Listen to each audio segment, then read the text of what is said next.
হাঁটতে হাঁটতে আমি আর আমার জিজু চলে যাচ্ছিলাম মিও আমরের দিকে। আর তোমরা দেখতেই পারছো কতটা ভিড় ছিল, ওই জন্য পুলিশও ঘিরে দাঁড়িয়েছিল। তোমরা জানোই তো আমি এবারে ঠাকুর দেখতে বেরোইনি, তাই এই সুযোগে প্যান্ডেল এবং ঠাকুর দুটোই দেখে নিচ্ছিলাম। অবশেষে আমরা কেকটা পেয়ে যাই আর কেকটা নিয়ে বেরিয়ে পড়ি। চন্দ্রিতে দাঁড়িয়ে মিষ্টি টিষ্টি নিয়ে সবশেষে পৌঁছে যাই দিদির বাড়িতে। আর এই যে এটা হলো আমাদের বার্থডে বয়। আর তোমাদেরকে তো বলাই হয়নি আমি কোথায় এসেছিলাম। আমি এসেছিলাম বহরাগোড়াতে। আমরা এসে দেখি তখনও সাজানো হয়নি, ভাই আর দাদা সাজাচ্ছিল। আর কিছুক্ষণ পরে চলে আসে পিপি আর দা ভাইরা। আর এই যে এই ব্যক্তি, এনাকে দেখে মনে হয় না যে ইনি আমার ভাই, মনে তো হয় আমার দাদা। তারপর সবার সাথে দেখা হতে সবাই মিলে খুব এনজয় করলাম। কিছু কিছু সুখে এত খুশি থাকে মিশে,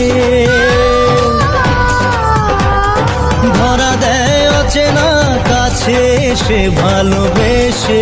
তারপরে শুরু হয়ে যায় বাবুকে আশীর্বাদ করার অনুষ্ঠান। আজকে পেলাম দু হাত ভরে, যা ছিল স্বপ্ন আমার